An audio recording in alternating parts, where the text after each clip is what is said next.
Throughout time, generation after generation has risen up and made their mark on the world. Each has faced great challenges, and each has been a part of writing a new chapter in the human story. Today, our generation is coming of age at one of the most critical moments in history. We are waking up to who we are and realizing that we have a story like no generation before.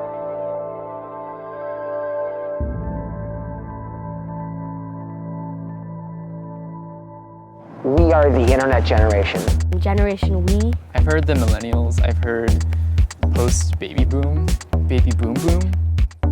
We are the Facebook generation.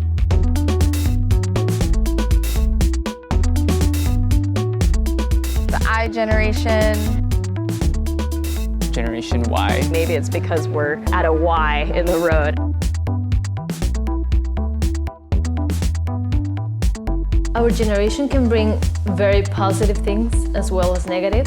We are creative, courageous, collaborative, we're the largest young people generation that's ever existed. We are a sleepless generation. Anxious, overstimulated, materialistic. Our generation spends a lot of time in front of the computers. A busy, way too busy generation. Thoughtful, transnational. We share, dissatisfied but optimistic.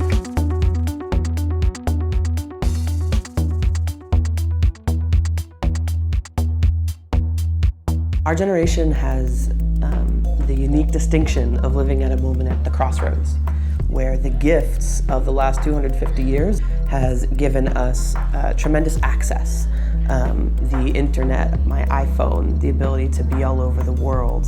And at the same time, the costs of those things are catching up with us and are catching up with our generation a lot more than with our parents' generation. In the last 100 years, we have consumed more natural resources than in human history up to that point combined. We have completely outpaced ourselves population-wise. We've gone from 1 billion people about 150 years ago to 7 billion people in such a short amount of time. I think some of the biggest challenges that we're facing that our generation has to deal with is climate change, because it affects a lot of other problems that we're facing. You know, if we keep drilling for oil everywhere and blowing up everything for coal and, poisoning the water supply, this earth will not sustain us, the human race, life, for much longer. We are forgetting that we depend on the land for everything, and in that forgetting are destroying a lot more, a lot faster.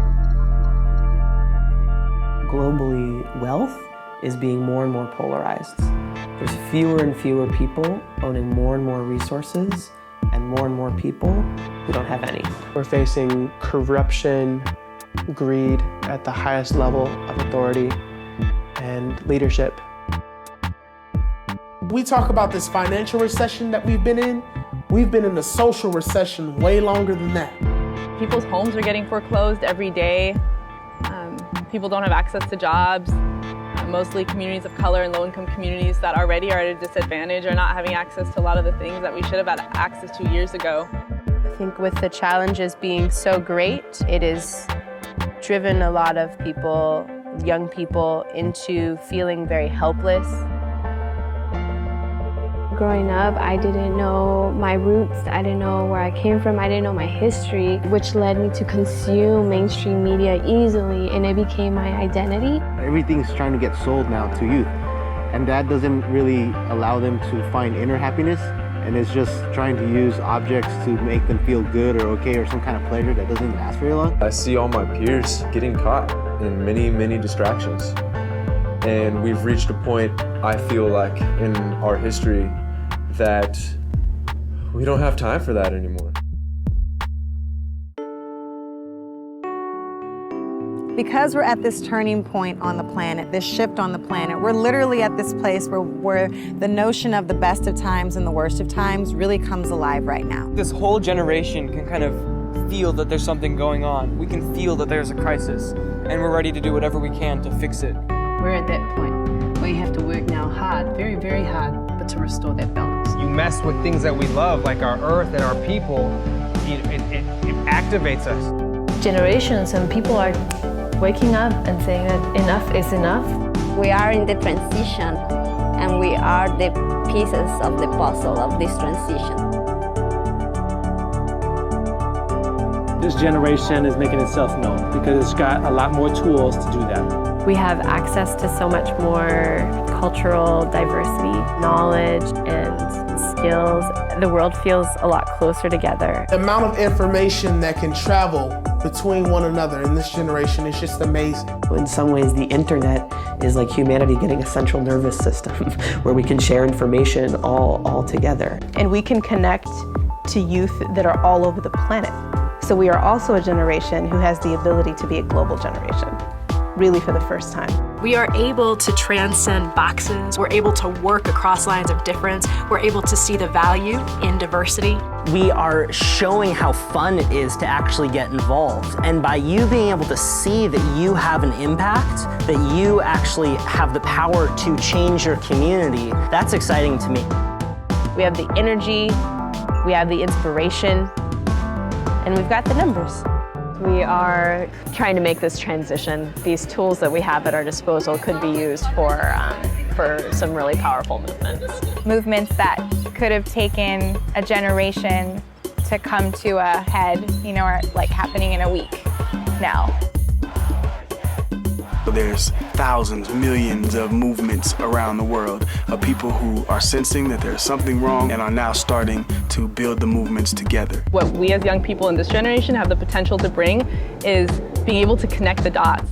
Environmental, which affects the political, which affects the social, which affects the economic. Equal employment rights. Food justice. Job security. Immigration. Climate justice. Access to education. Women's empowerment. Nature's rights. They're all interconnected. I'm seeing those bridges come together, that synergy between organizations that before thought there was nothing in common.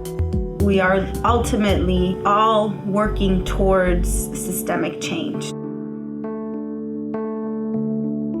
Somos una generación que estamos unidos por nuestra lucha, por lo que estamos perdiendo y también por lo que queremos ganar.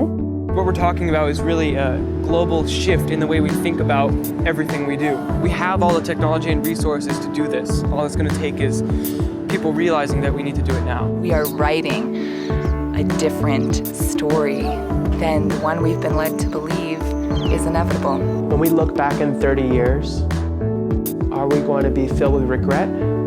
Or are we going to be filled with pride?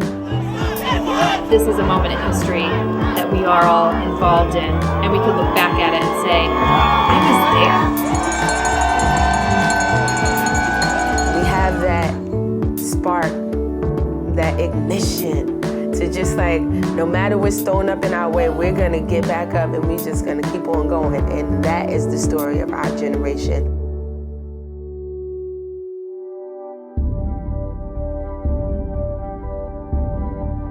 We live at a time when our lives and actions matter more than ever before. What will our legacy be?